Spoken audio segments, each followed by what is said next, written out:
Shalom, shalom, shalom, shalom. Haleluya, amin, amin. Mengagungkan Tuhan kita yang dahsyat. Hari ini kita sudah terkumpul dengan wajah-wajah yang bersuka cita di dalam Tuhan.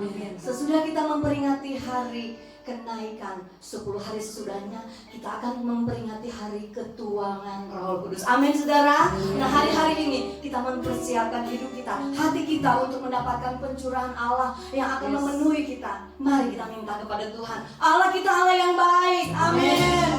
Kita mau minta yang baik, pasti akan diberikan. Kita mau diubahkan, kita mau minta dipulihkan, sehingga Roh Kudus masuk dalam hidup kita. Percaya, mujizat pasti terjadi. Haleluya. Amin. Allah kita Allah baik. Amin.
kami percaya setiap hati kami diisi oleh firman-Mu. Setiap tempat-tempat yang kosong diisi oleh kuasa Tuhan. Bahkan kami percaya kami diproteksi oleh Tuhan. Sehingga kami ada kebebasan memuliakan nama-Mu.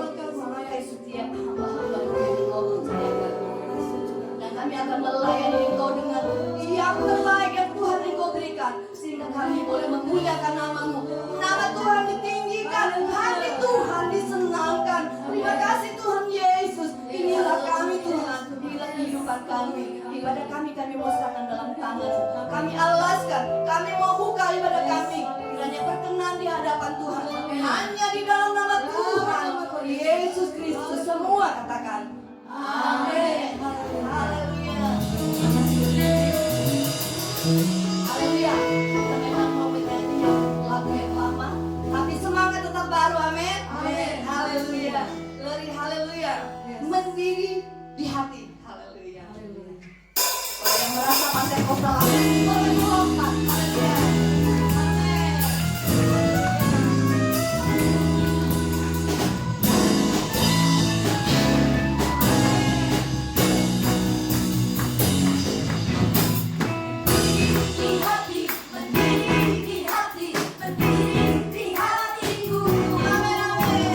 Selalu bernyanyi, selalu bergembira,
buat hari yang indah ini Tuhan. Kami sudah memuji-Mu, kami sudah menyembah-Mu Tuhan. Kami siap mendengarkan firman-Mu. Biarlah firman yang Kau tahu Tuhan boleh menjadi benih-benih yang dahsyat dalam hidup kami, menghasilkan buah-buah yang luar biasa dalam hidup kami. Kami mau terus melakukan kebenaran Tuhan dalam hidup kami sesuai dengan ajaran-Mu. Terima kasih Tuhan. Kami mau serahkan semuanya ke dalam tangan-Mu Tuhan. Kami siap menerima firman-Mu. Biarlah segala pujian, hormat, kemuliaan hanya bagi nama Raja di atas segala raja. Semua yang saya katakan, amin. Haleluya.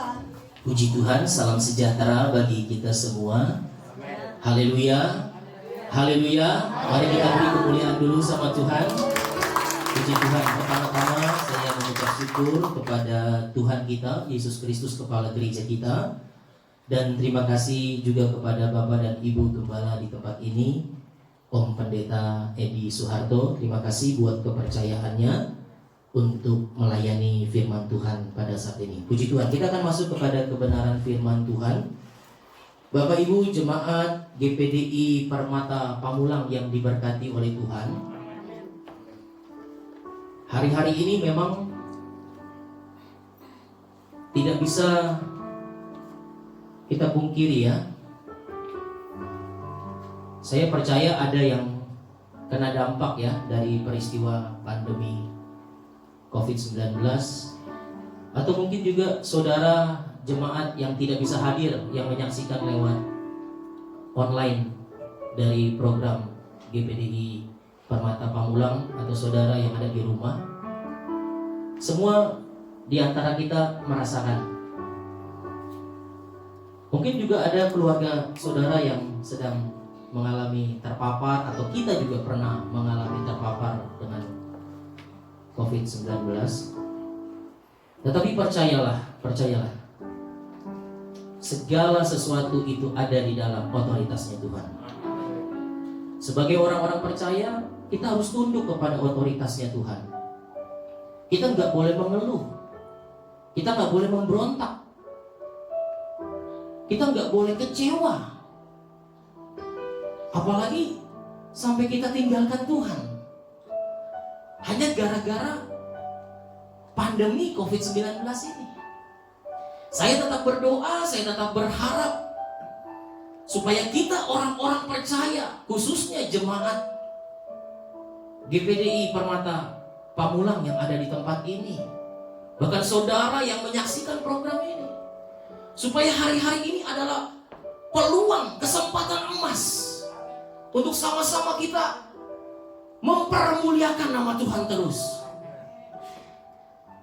Kita mau belajar hari ini di tengah-tengah situasi keadaan sulit, sukar. Nanti kita akan lihat apa yang dilakukan oleh murid-murid, apa yang dikerjakan oleh murid-murid ketika sebuah masalah atau problema atau proses uji yang Tuhan izinkan kepada setiap murid-murid, bahkan kepada kita saat ini.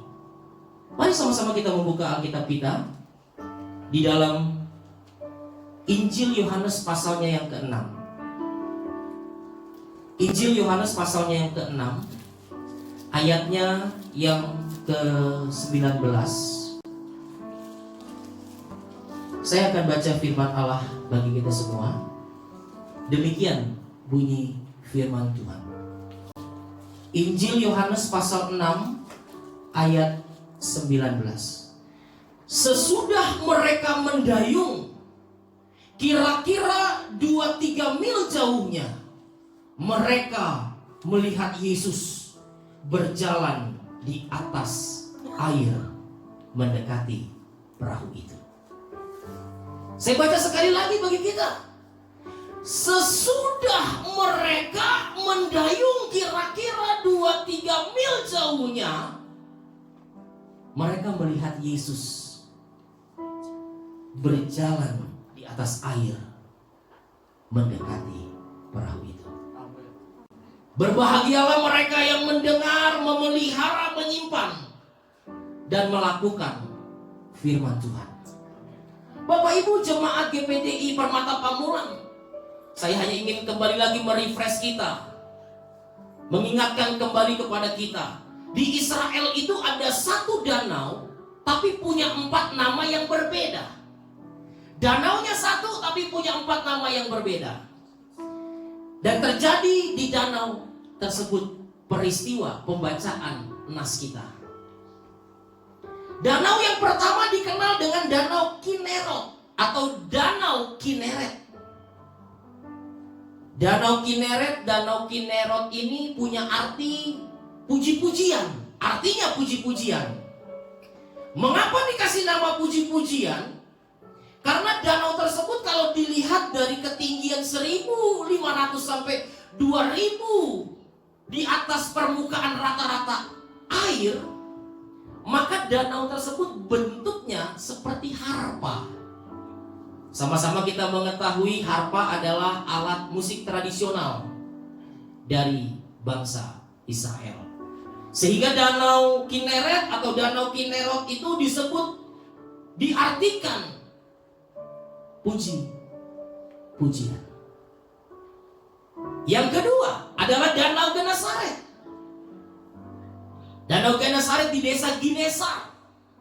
Tetapi punya arti yaitu kegagalan. Kenapa dikasih arti kegagalan? Karena pada saat itu murid-murid Petrus dan murid-murid yang ada, mereka bekerja sepanjang malam. Ahli mereka, profesi mereka di situ. Tapi saat itu mereka gagal, dan Alkitab mencatat dalam Injil Lukas pasal 5, mereka tidak dapat apa-apa. Akhirnya diartikanlah Genesaret ini adalah kegagalan, artinya salah satunya. Kemudian kita yang berikut adalah Danau Tiberias. Danau Tiberias karena pada saat itu dipimpin oleh seorang kaisar yang namanya Tiberius. Akhirnya dikasih namalah danau tersebut. Yang ketiga adalah Danau Tiberias. Arti daripada Tiberias ini adalah angin topan badai yang besar. Angin topan badai yang besar. Kenapa dikasih nama ini? Karena letak geografis daripada danau tersebut dikelilingi oleh beberapa bukit, sehingga ketika angin dari selatan ketemu dengan angin yang dari utara, begitu juga angin yang dari timur bertemu di danau tersebut dengan angin yang dari barat, maka sering kali terjadi angin sakal di sana. Tiberias artinya adalah angin topan badai yang besar. Dan yang terakhir, danau tersebut dikenal dengan Danau Galilea. Danau Galilea ini adalah sebuah ibu kota provinsi pada saat itu, letaknya di ibu kota provinsi Galilea. Dan arti daripada Galilea adalah berkat yang melimpah. Haleluya. Saya tidak tahu di mana posisi realita saudara hari-hari ini. Lewat COVID-19, lewat pandemi yang belum kunjung selesai. Saudara ada di danau realita mana? Saya tidak tahu. Antara Tuhan dan saudara yang tahu di mana posisi kita saat ini sedang berada. Mungkinkah saudara hari ini sedang ada di dalam puji-pujian, sedang ada di Kineret atau Kinerot? Atau hari-hari ini saudara sedang mengalami kegagalan terus, sepertinya mau berjuang ini gak bisa, mentok lagi, tidak bisa berbuat apa-apa. Sepertinya sampai hari ini kok gagal terus. Sepertinya saudara dan saya sedang ada di Genesaret. Atau mungkin hari-hari ini saudara dan saya sedang ada di angin topan badai yang besar.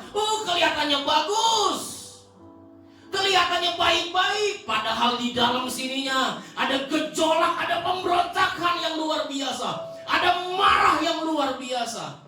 Karena apa? Karena ada dalam situasi angin topan badai yang besar. Atau hari-hari ini kita sedang ada di berkat yang melimpah oleh kemurahan dan anugerah Tuhan, penyertaan, pemeliharaan, kecukupan, damai sejahtera, dan seterusnya menjadi bagian kita. Tetapi apapun realita kehidupan saudara, kita mau belajar daripada murid-murid. Pembacaan kita berkata, sesudah mereka mendayung, mereka berjumpa dengan Yesus. Bisa bilang amin? Amin.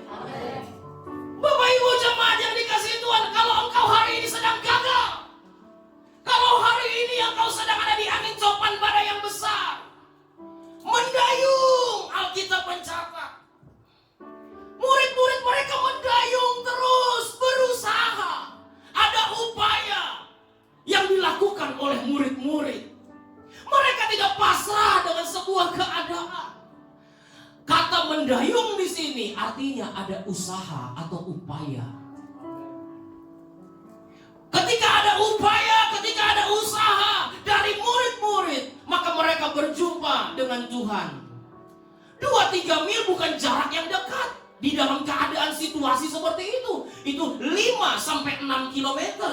Jauh jaraknya, baru mereka berjumpa dengan Tuhan. Tetapi waktu 1 kilo pertama, mereka tetap mendayung. 2 kilo pertama, mereka tetap mendayung. Apakah ada masalah? Iya, angin topan pada saat itu tetap bergejolak. Tetapi ketika mereka tetap mendayung, Alkitab mencatat, mereka jumpa dengan Yesus. Bisa bilang amin? Haleluya. Saya percaya ketika kita berjumpa dengan Tuhan, saya teringat wanita yang mengalami pendarahan 12 tahun di jamah. Ketika dia menjamah jubahnya, dia berjumpa dengan Tuhan, dia mengalami kesembuhan. Orang yang kehabisan anggur dari pesta, ketika ada Yesus, ada perjumpaan di situ, mereka mengalami mujizat, air bisa jadi anggur. Orang yang sedang membutuhkan roti, makanan pada saat itu 5.000 orang laki-laki, mereka berjumpa dengan Yesus. Dan Alkitab mencatat ada lebihnya, kurang lebih 12 lakun. Alkitab mencatat betapa pentingnya untuk hari-hari ini saudara dan saya tetap mengalami perjumpaan dengan Tuhan. Saudara, dunia tidak akan pernah berhenti untuk berubah di sana. Keadaan dunia hari-hari ini tidak akan lebih baik. Tetapi saudara dan saya sebagai gereja, sebagai umat Tuhan, sebagai orang-orang percaya di hari-hari ini, hidup saudara harus lebih baik. Kalau dalam kita sudah baik, kalau dalam sininya bagus nih, saudara nggak akan pernah digoncangkan. Di luar sana situasi boleh berubah, pandemi boleh nggak selesai, nanti ada virus apa lagi mungkin datang lagi di negeri kita atau di sekeliling kita, atau sedang mengalami ekonomi yang berat, bisnismu yang gagal, engkau tidak pernah mungkin kecewa. Karena apa? Dalamnya kita sudah bagus. Di luar sana boleh berubah, tapi sini kita tidak pernah berubah. Pengakuan kita, lidah kita, mulut kita, bibir kita tetap mengakui Yesus adalah Tuhan, adalah juru selamat bagi kita semua. Haleluya. Terus mendayung Bapak Ibu, jangan pernah berhenti. Kalau mungkin hari-hari ini engkau ada yang mulai kendor lewat peristiwa pandemi ini, izinkan saya lewat kesempatan hari ini mengajak saudara kembali lagi. Ayo semangat lagi. Ayo iring Tuhan lebih sungguh-sungguh lagi. Sebab saya percaya ketika kita mendayung, Alkitab mencatat, sesudah mereka mendayung baru mereka jumpa dengan Tuhan. Kalau saat itu murid-murid tidak berusaha, tidak mendayung, mungkin mereka tidak berjumpa dengan Tuhan. Tetapi ada action. Kalau ketika sedang ada di kegagalan, ketika sedang ada di angin topan badai yang besar, kalau saudara dan saya sedang ada di kegagalan, berusaha untuk bangkit. Ayo berusaha untuk bangkit. Jangan kita pasrah. Kalau saudara sedang hari ini sedang ada di Genesaret, di kegagalan, ayo berusaha dong untuk bangkit. Keluar dong dari kegagalan. Tuhan menyiapkan jalan keluar. Tuhan memberikan solusi kepada kita. Tetapi seringkali kan mindset kita ini yang lebih main. Kita membatasi kuasa Tuhan ini dengan pikiran kita yang terbatas. Sebagaimana murid-murid, dia pernah berkata, salah satu murid yang namanya Filipus pernah berkata, jika dengan uang 200 dinar, bagaimana bisa kita kasih makan 5.000 orang ini? Mulai pakai logika. Dengan uang 200 dinar mau kasih makan sebanyak ini, bagaimana mungkin? Tidak mungkin. Seringkali yang membatasi kuasa Tuhan bekerja itu adalah kita sendiri. Lewat hari ketuangan Roh Kudus kita minta supaya Roh Kudus yang memampukan kita. Haleluya. Memampukan saudara dan saya. Saudara dan saya kan terbatas untuk meraih janji-janji Tuhan. Dengan kekuatan kita terbatas. Tetapi dengan peranan Roh Kudus, saya percaya kita menjadi orang-orang yang mampu dan bisa untuk meraih janji-janji Tuhan. Kalau saudara dan saya sedang ada di kegagalan, ayo sama-sama kita berusaha. Kisah Rasul pasal 28 ayat 15. Kisah Rasul pasalnya yang ke-27 maksud saya.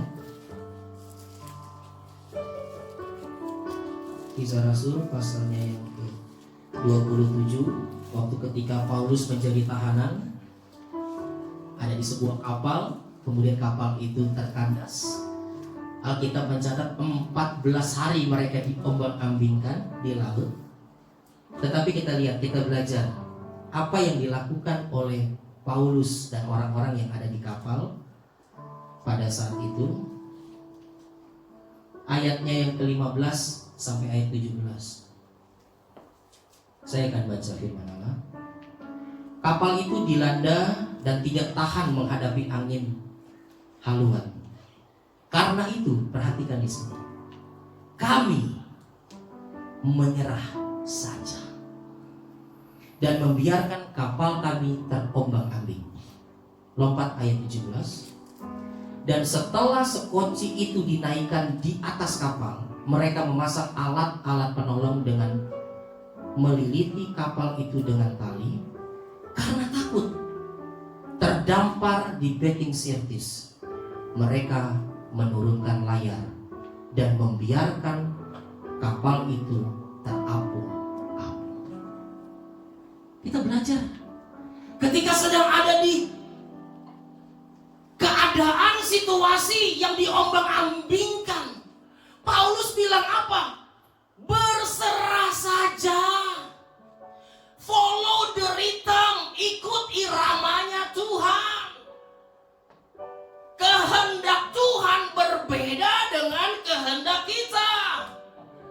Kalau Tuhan izinkan sedang ada diombang-ambingkan, ayat 15 berkata, kami menyerah saja dan biarkan kapal itu terombang-ambing. Artinya apa? Berserah penuh kepada Tuhan. Biarkan segala sesuatu terjadi seizin dan sekehendak Tuhan. Jangan kita berontak. Ada di antara cerita ini, ada yang berusaha untuk keluar dari kapal. Karena apa? Karena mereka takut. Tetapi Paulus dan orang-orang tahanan yang ada berkata, kami berserah saja. Alangkah baiknya di tengah-tengah situasi kegagalan sekalipun hari-hari ini engkau alami, berserah.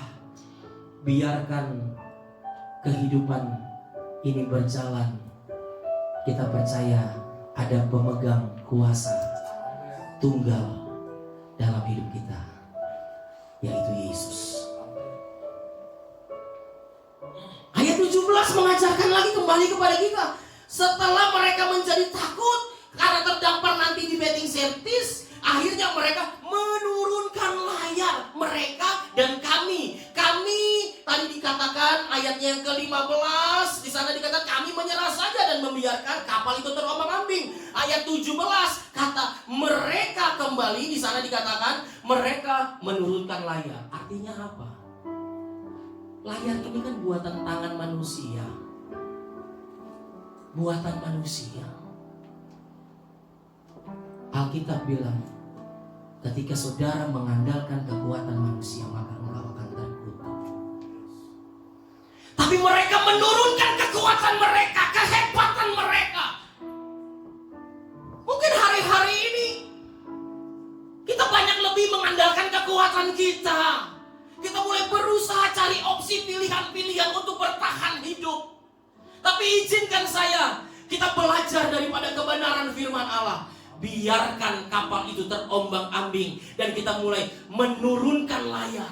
Kita mau mengandalkan Tuhan mulai hari ini, seterusnya sampai selama-lamanya. Andalkan Tuhan. Kalau saudara dan saya sedang ada di dalam kegagalan, saya percaya Tuhan pasti tolong kita ketika kita berserah kepada Tuhan. Bapak Ibu jemaat GPDI Pamulang, Permata Pamulang yang diberkati Tuhan. Di tengah-tengah realita kehidupan, apa yang harus saudara usahakan? Ini yang saya ingin sampaikan kepada saudara. Bapak Ibu jemaat yang dikasihi Tuhan, yang pertama, saudara berusaha untuk tetap bertumbuh dalam segala situasi. Amin. Pandemi boleh datang, boleh gak selesai, tapi kitanya tetap harus bertumbuh. Amin. Amin. Bapak Ibu, coba kita lihat dalam Mazmur pasalnya yang ke-52. Coba ayat 9, minta tolong.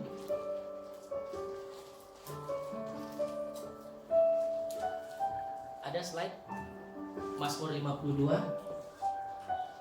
Boleh salah satu ibu boleh baca, bantu saya. Mazmur 52 ayat 10, coba ayat 9 coba apa? Mazmur 52 ayat 9. Lihatlah. Oh, ayat 10. Mazmur 52 ayat 10.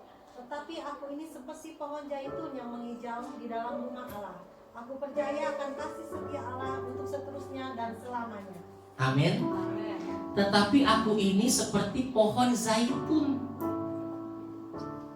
Kenapa enggak pohon korma? Pohon korma kan bagus.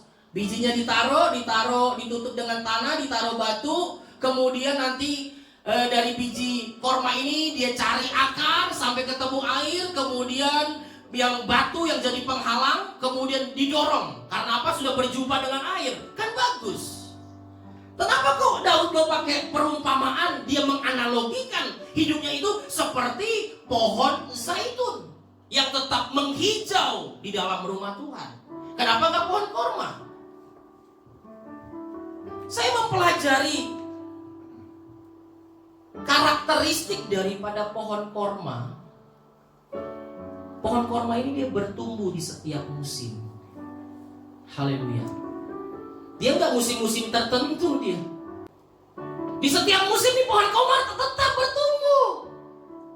Dia nggak hanya di setiap musim-musim tertentu. Waktu ketika lagi diberkati, dia mulai bertumbuh. Ketika lagi dipanjangkan usia, dia mulai bertumbuh. Ketika lagi ulang tahun, dia bertumbuh. Tapi ketika sedang mengalami persoalan, dia nggak bertumbuh. Tapi kalau pohon zaitun, wah, dia harus bertumbuh terus.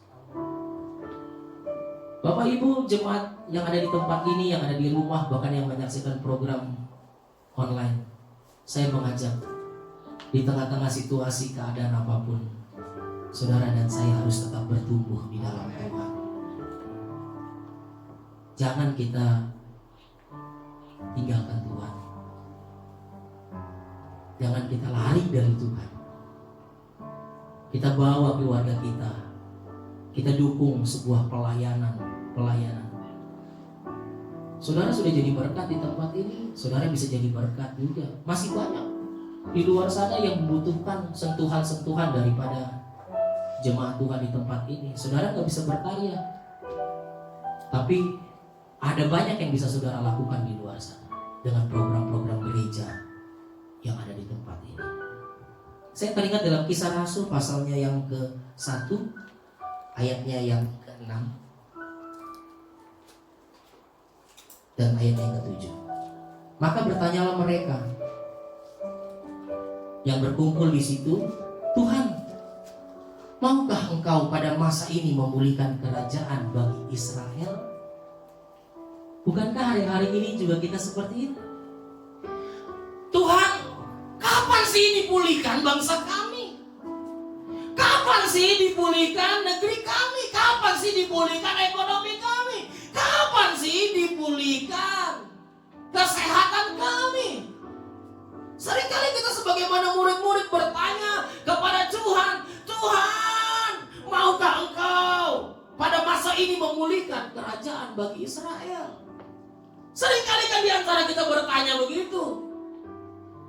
Kapan ini terjadi? Kapan ini selesai? Kapan ini badai gelora berhenti? Tapi ayat 7 Tuhan bilang apa? Engkau tidak perlu mengetahui masa dan waktu. Saudara nggak usah tahu kapan terjadi pemulihan itu. Nggak usah tahu. Ini yang maksud disampaikan. Engkau itu nggak perlu tahu masa dan waktu pemulihan terjadi untuk kesehatanmu, untuk keluargamu, untuk bisnismu, untuk mata pencarianmu. Tetapi yang perlu engkau tahu ini nih, semuanya sudah ditetapkan oleh Bapa sendiri menurut kuasanya. Ini yang perlu saudara tahu. Ini yang perlu sama-sama kita pahami. Kita nggak usah. Tugas kita adalah berusaha terus mendayung. Ayo terus jangan berhenti mendayung, terus mendayung sampai kita mengalami perjumpaan dengan Tuhan. Murid-murid gak pernah tahu tuh selesainya kapan ketika mereka mendayung, tapi tahunya mereka adalah mendayung aja, berusaha aja terus. Dan mereka mengalami perjumpaan dengan Tuhan. Yang berikut kita belajar daripada Yosua. Berusahalah untuk tetap mencari Tuhan di situasi apapun. Belajar dari Yosua. Yosua pasal 33. Yosua pasal 33. Ayatnya yang ke-7 sampai ayat 11 saya akan baca firman Allah. Sesudah itu Musa mengambil kemah dan membentangkannya di luar perkemahan, jauh dari perkemahan, dan menamainya kemah pertemuan. Setiap orang yang mencari Tuhan, keluarlah ia pergi ke kemah pertemuan yang di luar perkemahan mereka. Ayatnya yang ke-30, ayatnya yang ke-8. Apabila Musa keluar ke kemah itu, bangunlah seluruh bangsa itu dan berdiri mereka masing-masing di pintu kemahnya, dan mereka mengikuti Musa dengan apa? Dengan matanya, sampai ia masuk ke dalam kemah. Ayat 9. Apabila Musa masuk ke kemah pertemuan, turunlah tiang awan. Haleluya. Dan berhenti di kemah dan berbicara Tuhan dengan Musa di sana. Ayat 10. Seluruh bangsa itu melihat bahwa tiang awan itu berhenti di pintu kemah, maka mereka bangun dan sujud menyembah. Perhatikan di sini, masing-masing di pintu kemahnya. Ayat 11. Ayat terakhir. Dan sesudah Tuhan berbicara kepada Musa dengan berhadapan muka, seperti seorang berbicara kepada temannya, kemudian kembalilah ia ke perkemahan. Tetapi abdinya Yosua bin Nun, seorang yang masih muda, tidaklah meninggalkan kemah itu. Saya ingin cerita tentang ayat ini. Di Israel itu ada kemah pertemuan, itu di luar dari tempat tinggal mereka. Jaraknya Alkitab mencatat cukup jauh. Kalau orang yang mau berjumpa dengan Tuhan, mereka harus pergi ke kemah pertemuan. Setiap Musa pagi-pagi bangun, mempersiapkan semuanya, pergi ke kemah pertemuan. Bangsa Israel, pembacaan kita di mana? Mereka bangun, mereka berdiri di depan kemah mereka, dan mereka hanya memandang dengan mata mereka. Kalau Musa jalan dari kemahnya itu, orang Israel saya di sini, kemudian saya di depan kemah saya, dan saya lihat dengan matanya saya kemana Musa pergi dengan mata saya. Yang mengalami perjumpaan dengan Tuhan siapa? Musa. Di mana? Di kemah pertemuan.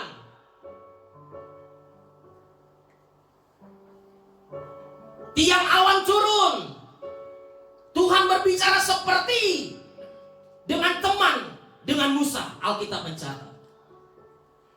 Orang-orang Israel mereka mengetahui, oh iya ada Tuhan di sana. Ada mengalami perjumpaan dengan Tuhan Musa di sana.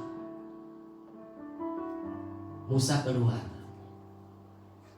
Mereka lihat, mereka sujud di depan pintu kemahnya mereka masing-masing. Tetapi Alkitab mencatat ayat terakhir pembacaan kita, ada abdi yang namanya Yosua bin Nun. Waktu Musa bangun pagi, Musa mempersiapkan diri. Dia ikut sama Musa. Kemana? Ke kemah pertemuan. Waktu ketika Musa mengalami perjumpaan yang manis dengan Tuhan, Yosua ada di situ. Ketika Tuhan sudah berhenti berbicara dan Musa kembali, Yosua tetap ada di situ. Alangkah eloknya, alangkah baiknya apabila peranan Yosua yang ada pada saat itu ada dalam hidup kita. Ketika orang mau datang ke rumah Tuhan, jangan saudara cuma pandang dari jauh. Jangan saudara cuma lihat aja seperti bangsa Israel yang lihat dengan matanya. Yang mengalami mujizat hanya siapa? Hanya Musa. Kalau saudara ini mengalami mujizat, kalau saudara ini mengalami perjumpaan dengan Tuhan, mari sama-sama kita mau berusaha mendayung terus untuk mencari persekutuan dengan Tuhan.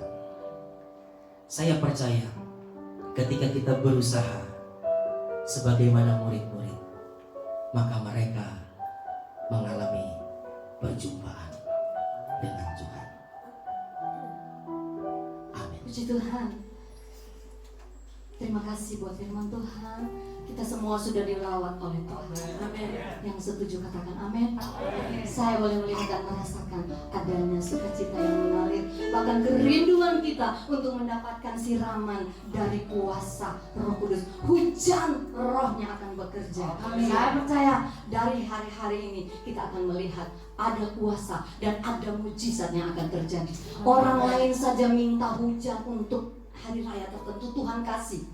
Apalagi kita mau minta yang baik dari Tuhan, pasti Tuhan kasih. Amin. Kita mau berjalan bersama Tuhan. Mana Tuhannya? Dia ada di dalam Roh Kudus. Kita mau berjalan bersama Tuhan. Rohmu yang hidup penuhiku. Kita akan segera tutup ibadah kita dan kita akan menyembah Dia. Haleluya. Oh, amin.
kuasa-Mu Tuhan, kami rindukan terus berkarya.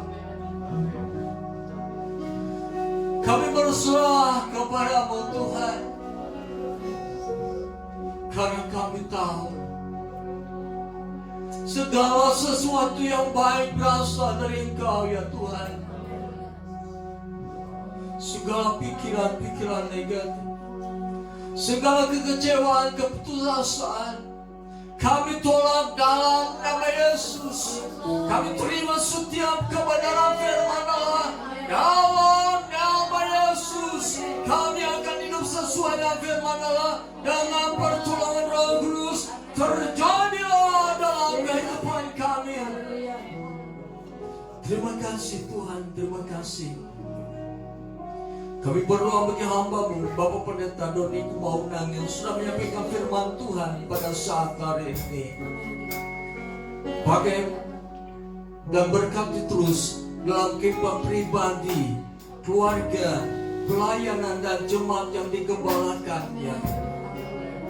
Biarlah dalam segala sesuatu yang dilakukannya, Tuhan dipermuliakan. Terima kasih Tuhan. Kami percaya hari-hari terakhir ini akan terus membangkitkan kami, agar kami menjadi serupa dengan gambaran Yesus Kristus dengan pertolongan Allah Roh Kudus. Dalam nama Yesus terjadilah dalam kehidupan kami. Terima kasih Tuhan, terpuji nama Tuhan. Sebentar kami akan kembali ke rumah kami masing-masing. Kami serahkan seluruh kehidupan kami ke dalam tangan Tuhan. Terpuji nama Tuhan. Saudara yang kasih dalam nama Yesus Kristus, terimalah damai sejahtera anugerah berkat Allah, cinta kasih Yesus Kristus, kekuatan penghiburan dan pertolongan dari Allah Roh Kudus menyertai kita mulai saat ini sampai kedatangan Yesus Kristus yang kedua kali ke dalam dunia ini. Di dalam nama Yesus kami berdoa. Haleluya. Amin. Kita serukan haleluya 3 kali. 1, 2, 3. Haleluya. Haleluya. Haleluya.